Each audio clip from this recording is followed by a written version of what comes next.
마르코 복음서 10장. 혼인과 이혼. 예수님께서 그곳을 떠나 유다 지방과 요르단 건너편으로 가셨다. 그러자 군중이 다시 그분께 모여들었다. 그래서 예수님께서는 늘 하시던 대로 다시 그들을 가르치셨다. 그런데 바리사이들이 와서 예수님을 시험하려고 남편이 아내를 버려도 됩니까? 하고 물었다.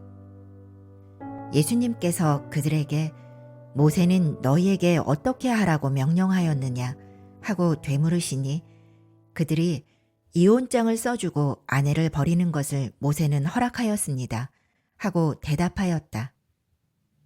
그러자 예수님께서 이르셨다. 너희 마음이 완고하기 때문에 모세가 그런 계명을 기록하여 너희에게 남긴 것이다. 창조 때부터 하느님께서는 사람을 남자와 여자로 만드셨다. 그러므로 남자는 아버지와 어머니를 떠나 아내와 결합하여 둘이 한 몸이 될 것이다. 따라서 그들은 이제 둘이 아니라 한 몸이다.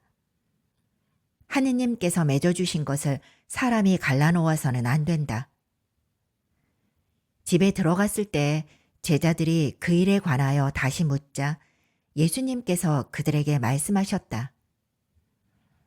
누구든지 아내를 버리고 다른 여자와 혼인하면 그 아내를 두고 간음하는 것이다. 또한 아내가 남편을 버리고 다른 남자와 혼인하여도 간음하는 것이다. 어린이들을 사랑하시다. 사람들이 어린이들을 예수님께 데리고 와서 그들을 쓰다듬어 달라고 하였다. 그러자 제자들이 사람들을 꾸짖었다. 예수님께서는 그것을 보시고 언짢아 하시며 제자들에게 이르셨다.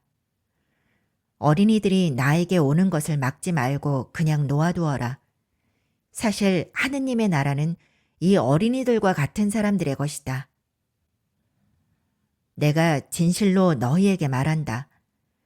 어린이와 같이 하느님의 나라를 받아들이지 않는 자는 결코 그곳에 들어가지 못한다.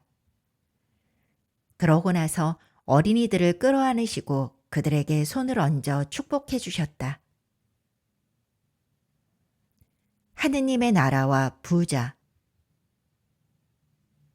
예수님께서 길을 떠나시는데 어떤 사람이 달려와 그분 앞에 무릎을 꿇고 선하신 스승님, 제가 영원한 생명을 받으려면 무엇을 해야 합니까?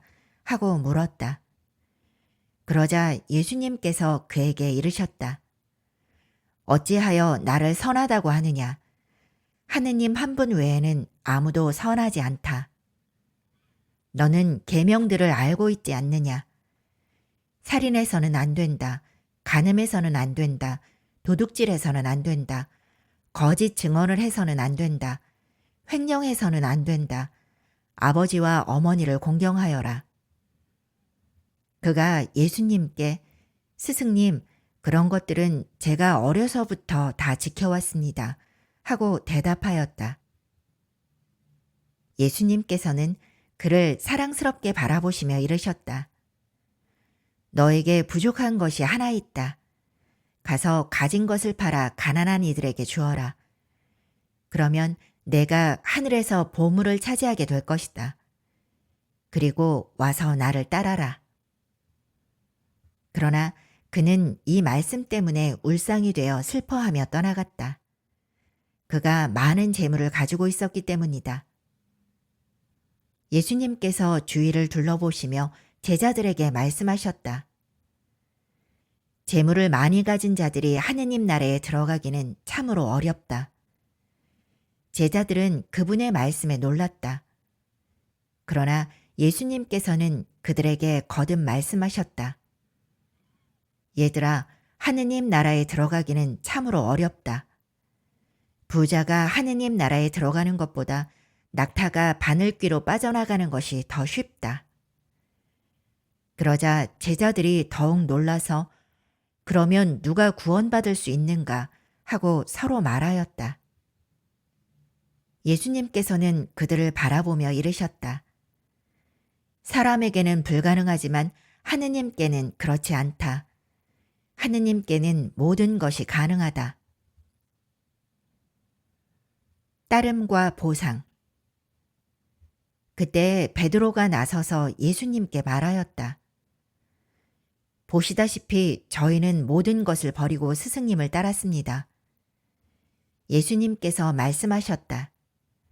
내가 진실로 너희에게 말한다.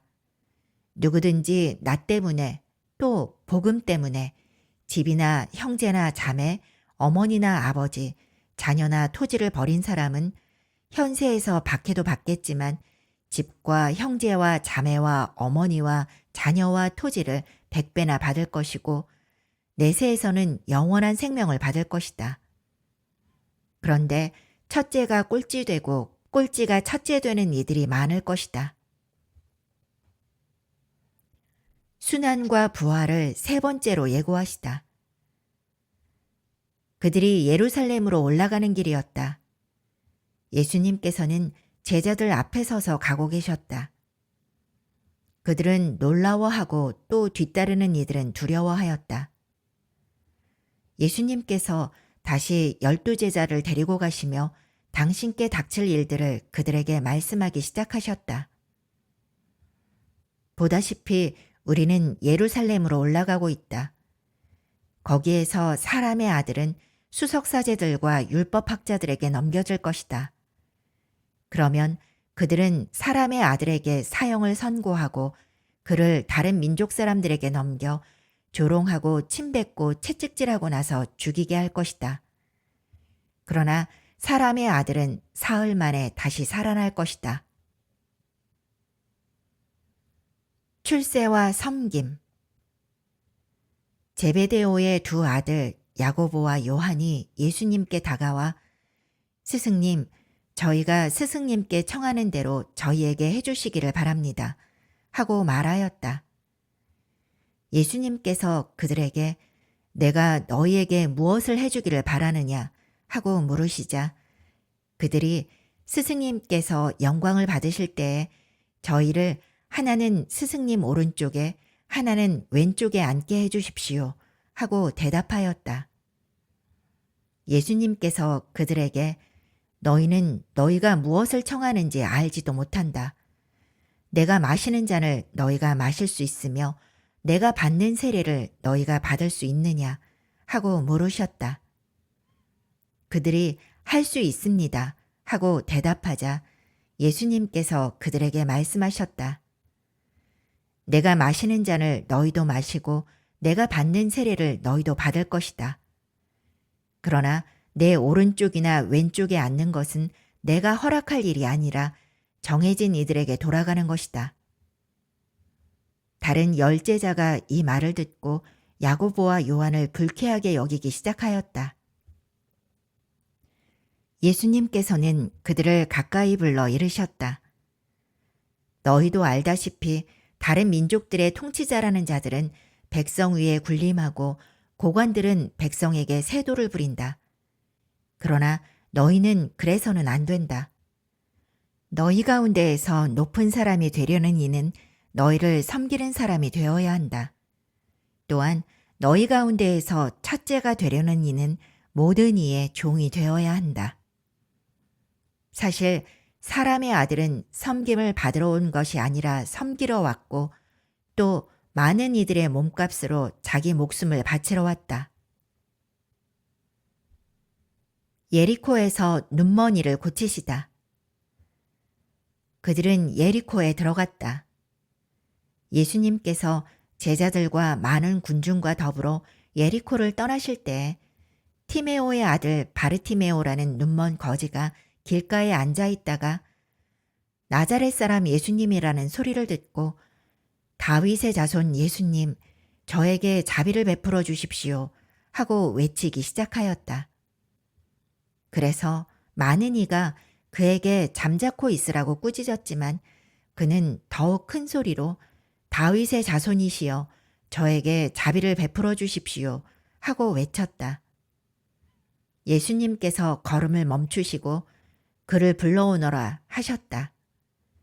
사람들이 그를 부르며 용기를 내어 일어나게 예수님께서 당신을 부르시네 하고 말하였다.